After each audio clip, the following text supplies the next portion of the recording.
Bueno muchachos, hola a todos, espero que estén en sus casas, en compañía de sus familiares. Vamos a seguir con el contenido del curso. Esta vez hablaremos de corriente, ley de Ohm y circuitos. ¿Ok? Como siempre voy a intentar dividir este video en varios videos pequeños, cortos, donde iremos a discutir en detalle sobre la corriente, densidad de corriente, hablaremos de resistividad y conductividad, resistencia y ley de Ohm, fuerza electromotriz y circuitos, energía y potencia en circuitos eléctricos, reglas de Kirchhoff y circuitos RC. Ya aquí terminaríamos nuestra primera parte sobre electrostática y continuaríamos después con magnetostática, ¿vale? Entonces, por lo menos aquí al lado estamos viendo algunas imágenes de diferentes tipos de circuitos. Este aquí es el circuito comercial, del cual están basados los microprocesadores, ¿cierto? Un circuito industrial. Aquí es un circuito sencillo, donde estamos utilizando alguna sustancia química para generar conducción. Y esto aquí sería la conducción a nivel celular, ¿cierto? Entonces, son algunas aplicaciones de lo que aprendemos en circuito en diferentes contextos. No está de más que cualquier duda que tenga, pues ya ustedes saben que pueden escribirme el correo y mandarme fotos de los procedimientos que hayan hecho y que no tengan dudas y que tengan dudas. ¿Ok? Entonces, vamos a comenzar con el movimiento de partículas cargadas en un conductor. Entonces, la deriva puede interpretarse en términos de trabajo y energía. El conductor se calienta por las vibraciones de los iones y esto no implica que las cargas se muevan cada vez más rápido. Entonces recordemos que un metal dado, él está compuesto por iones que de cierta forma forman la estructura de ese metal. Entonces ellos vibran, ¿cierto? Pero están en equilibrio. Entonces nosotros vamos a definir aquí un material, ¿cierto? Un pedazo de conductor, como vemos aquí. Y sobre ese conductor, en el interior, nosotros aprendimos que en condiciones electrostáticas, el campo eléctrico era cero, ¿ok?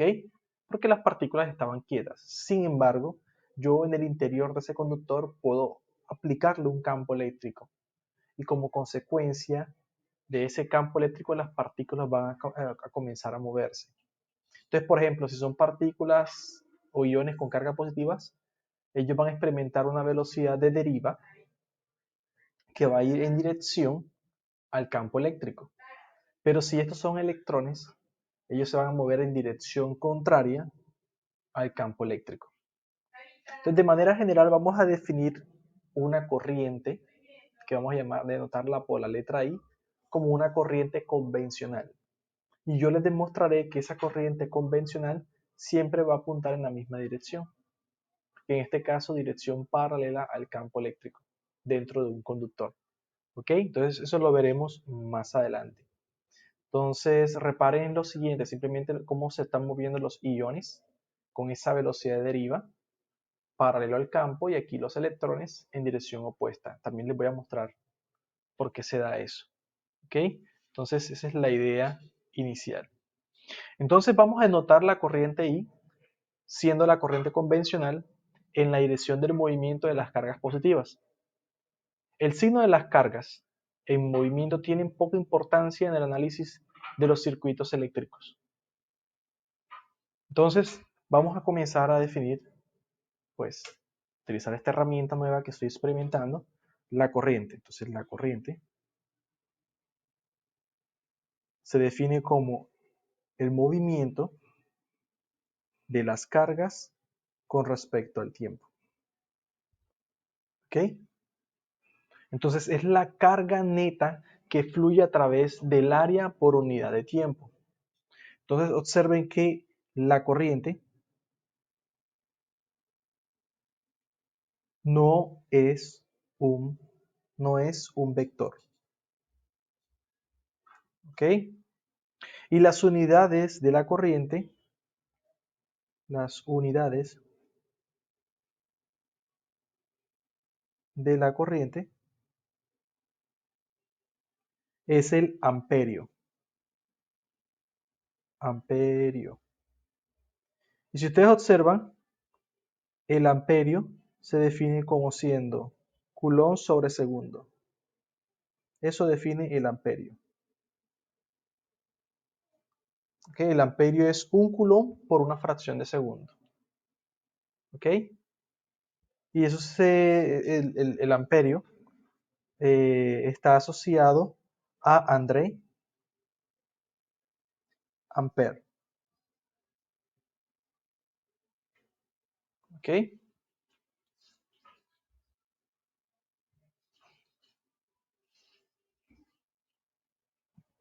Una corriente típica de una linterna común está en torno de 0.5 a 1 amperios. Entonces, para una linterna, la corriente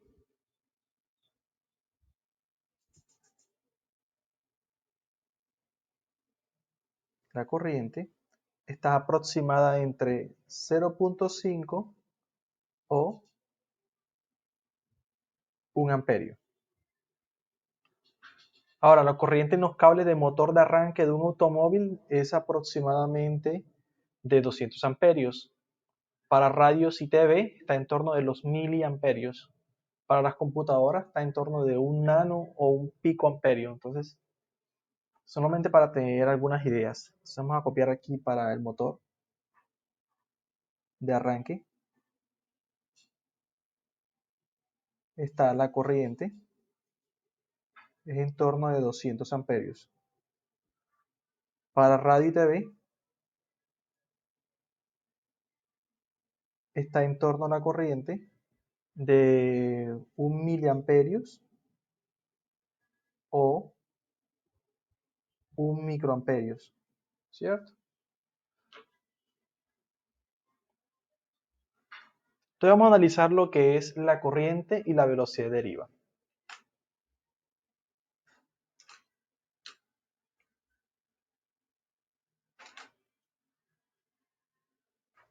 Pues vamos acá.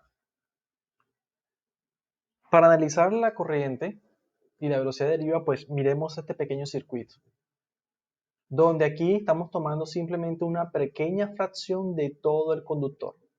Por lo general tenemos una fuente, que es la batería, y esa fuente alimenta una diferencia de potencial. Le aplica una diferencia de potencial a nuestro circuito, el cual tiene una resistencia, ¿ya? Y esa resistencia emite una luz, en este caso la bombilla. Entonces vamos a analizar cómo circula la corriente. Entonces la corriente estamos tomando que va a circular del mayor potencial al menor potencial. ¿Ok? Y entonces, si tenemos una lupa, vamos a observar que en ese conductor, esos iones positivos se están moviendo en dirección paralela a la dirección del campo eléctrico aplicado. ¿Ok? Entonces, si las cargas son positivas dentro de un conductor con campo eléctrico, la velocidad de deriva está en la misma dirección del campo, lo que ya había dicho. Entonces, para eso, vamos a definir algo que se llama concentración de partículas. ¿Ok? Entonces, la concentración de partículas.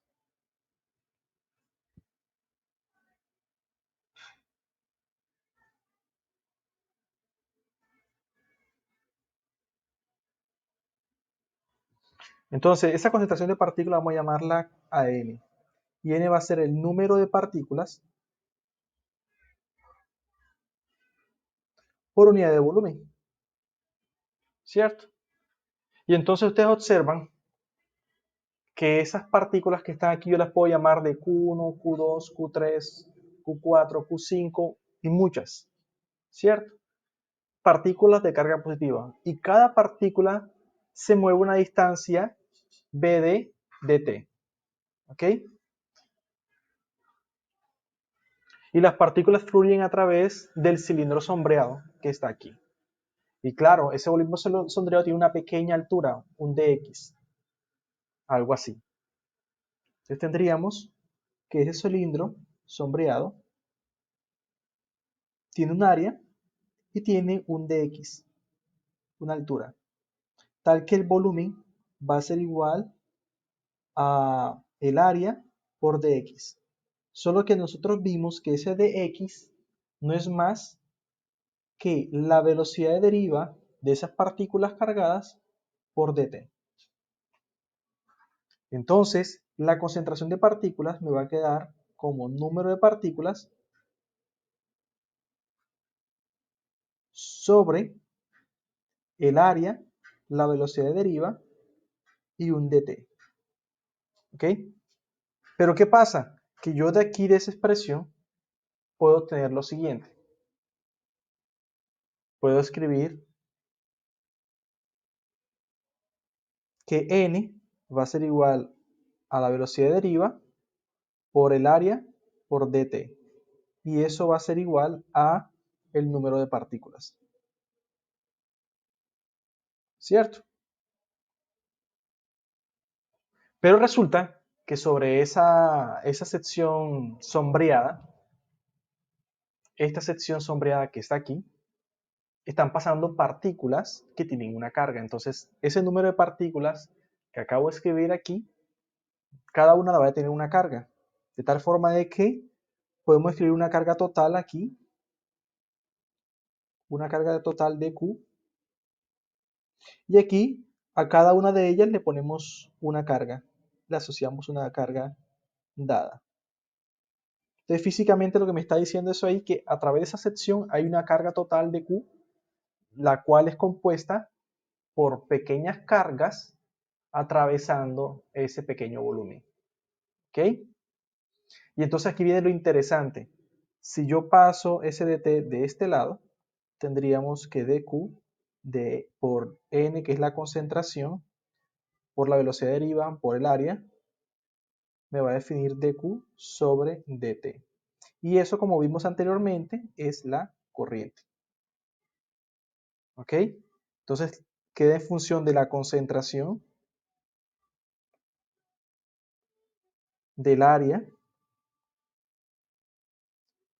de la velocidad de deriva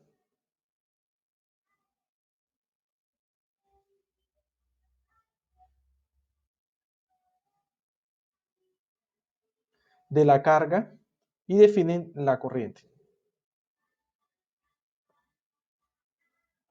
¿Ok? Pero miren lo interesante. Si yo vengo ahora y de aquí despejo el área, entonces Q por N por V de D va a ser igual a I sobre A. Y eso aquí me va a definir J, que se conoce como densidad de corriente.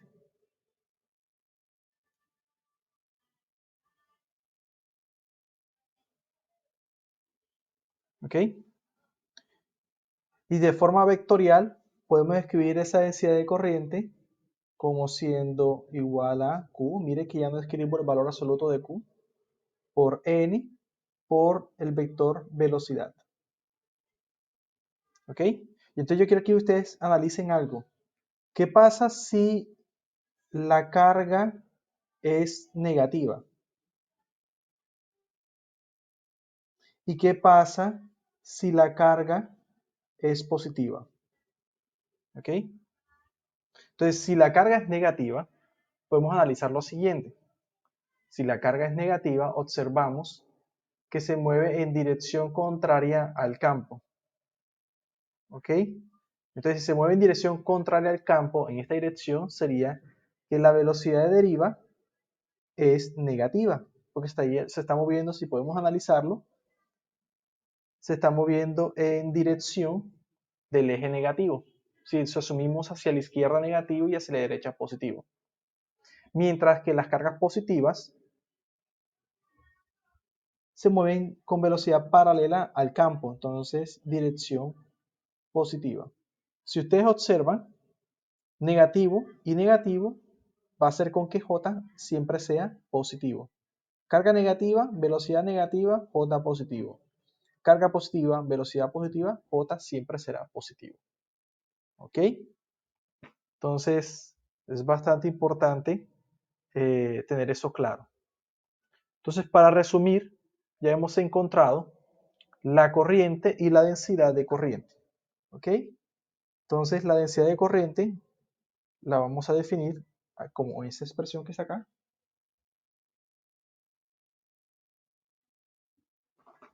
Como siendo la razón entre la corriente y el área. ¿Qué me dice la densidad de corriente? Hombre, la densidad de corriente me describe cómo fluyen las cargas en cierto punto. Y la corriente me describe la forma en que fluyen las cargas a través de un objeto. ¿Ok? Entonces hay que tener eso claro. Segundo, las unidades de corriente. Las densidades de corriente, las unidades de la densidad de corriente serán el amperio sobre metros cuadrados. ¿Ok? Son las unidades de la densidad de corriente. ¿Ok? Entonces vamos a también a resaltar aquí, por lo menos, la densidad de corriente en su forma vectorial. Aquí. Y vamos a expresar por lo menos de aquí, podemos encontrar y expresar la corriente en función de la velocidad de deriva. ¿Ok? Vamos a tener en cuenta esas expresiones aquí. Sabemos que la corriente también la definimos como siendo el cambio o el movimiento de las cargas por unidad de tiempo. Y por lo tanto eso define el amperio. Podemos notar también que la carga, como ya mostramos, J va a ser siempre positivo. Entonces, si J va a ser positivo, va a tener la misma dirección del campo eléctrico. ¿Ok? Entonces vamos a escribir eso por aquí. Entonces, en cualquier caso,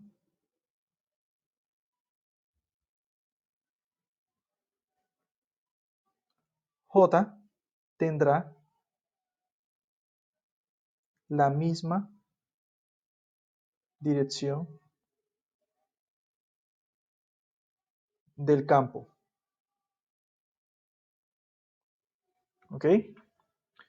Y aquí es conveniente definir lo que es la corriente directa. La corriente directa es aquella en que la corriente, la dirección de la corriente siempre es la misma.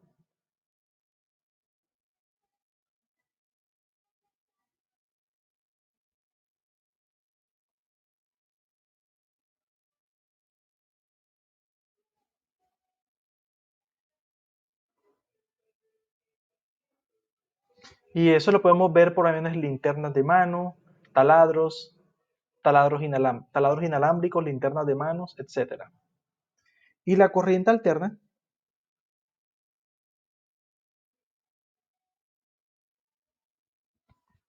es la corriente que cambia continuamente de dirección.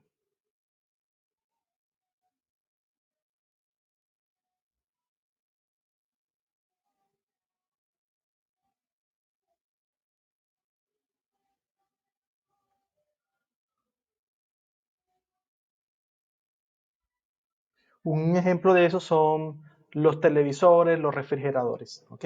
Más adelante veremos cuando veamos alternadores, etcétera, y generadores de corriente.